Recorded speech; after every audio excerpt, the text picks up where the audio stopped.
We originally met in 2001, and about 3 years later, we actually started dating. She was going to the University of Illinois, I was going to West Point up in New York, and so we did the long-distance relationship thing for a while. I got orders to deploy to Iraq. I told my mom that I was going to marry her when I got back. March 2008, Jenna, through a myriad of testing, they found out that she had an idiopathic cardiomyopathy and was at risk for sudden cardiac death. When I heard the words sudden cardiac death, well, that kind of put Dan and I on even playing fields. I mean, being a soldier, sudden death is in your job description, and now all of a sudden Dan and I are sitting in the same spot. I was afraid I would miss the chance to marry Dan. I was afraid I would miss the chance to be a mom. I was afraid I'd miss the chance to see my sister graduate. We got engaged in June of 2008. She had the ICD in July of 2008. And then through some more visits through the cardiologist, they said that there's a high likelihood that she'd never be able to have kids. And she wanted to let me walk away from the relationship if I wanted to. And I told her she was crazy. I did not want to have a family with anybody but her. We knew we wanted a family, so we were trying to figure out whether it was going to be biologically or were we going to go the adoption route. So while I was deployed, Jenna did a lot of work in that regard, specifically on herself. Got a personal trainer, got her heart to a point where the cardiologist said, it is okay for you to have a kid now. It was still a high-risk pregnancy. I mean, obviously it's frightening. You don't know what the future is going to hold. Was Jenna going to be okay through the pregnancy? Was our baby girl going to have the same heart condition her mom had? You know, pregnancy takes a huge toll on the body. What was that going to do to Jenna's current level of fitness? I mean, there's obviously a lot of concerns, and it is absolutely nerve-wracking thinking that something could possibly harm your child. Being there for the birth of Marianne was absolutely incredible, and one of the things I will never forget. After Marianne was born, I deployed to Afghanistan, and during that time, Jen and I started talking about adoption. When I got back, we kind of started that process rolling, and we were able to adopt our son, William. He kind of was the final pin for our family. Heart disease is biased. It can happen to you, and I now know that heart disease is the #1 killer of women, and I know that we need to fight back. I go red for what is yet to come, because I don't want to miss a thing.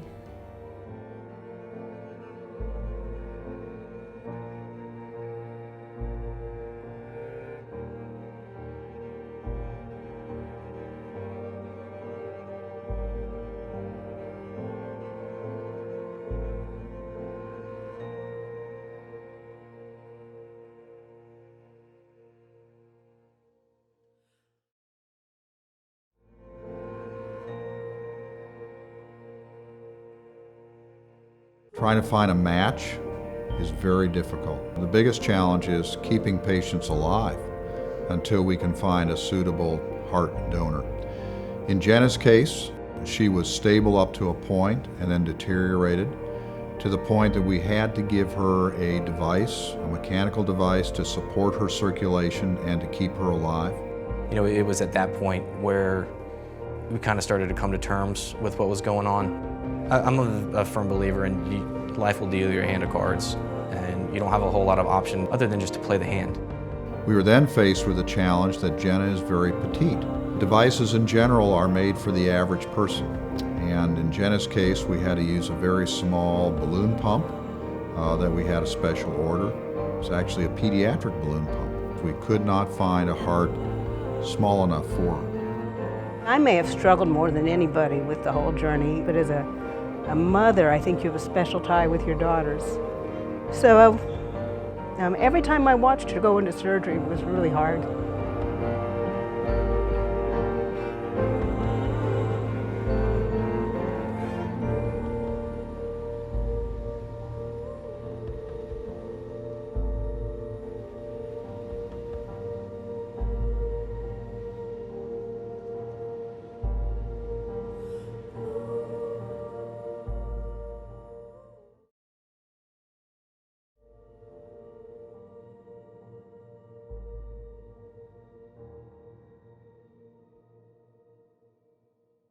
I waited there for 36 days before I got my heart. 36 days is a long time to be away from your kids. It's a really long time. And you just kind of go through your day and try and make this semblance of a life in one tiny little room. I had one of the nurses tell me that if I walked 8 laps of the floor I was on, it would equal a mile. And so every day in the afternoon, I would stop and I'd walk at least a mile. I was walking my laps on the floor, and I can see not 1, but 2 of the transplant coordinators at the end of the hallway. Jennifer walked in, and I just looked at her and I knew they had my heart. And it was so exciting, and I had my 4-year-old and I just held her because I was so excited. And she looked at me and, she looked scared, and so my husband just said, it's okay, it's happy tears. Everybody has happy tears because Mommy's gonna get her heart now. Without the life-saving treatments we were able to offer her, there's a good chance she might not be here now. Every day now she does more. Every day, I see her gaining confidence, gaining strength, gaining stamina. She's a different young woman than she was last week, yesterday even. She's, it's amazing how much she's healing. I can't stress enough the confidence I had in my medical team. They weren't gonna let a thing happen to me. They didn't help me build my family to watch it fall apart. The American Heart Association has been a big part of my career in terms of allowing us to do research and care and learn things about how to manage the population at risk. It's a crucial mission, not only in terms of patient care, but clinical research, basic research, and then educating the population, educating the population in the community that women are at just as much risk or more than men for heart disease, and let people know that. My heart transplant has made me feel so much better, but I'm 31.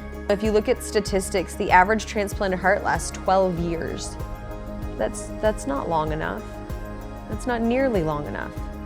I need something that's gonna last me much longer than that. And so there's a lot of research that still needs to be done. We need to be looking at what are we gonna do to make sure that women survive heart disease, because 12 years isn't good enough.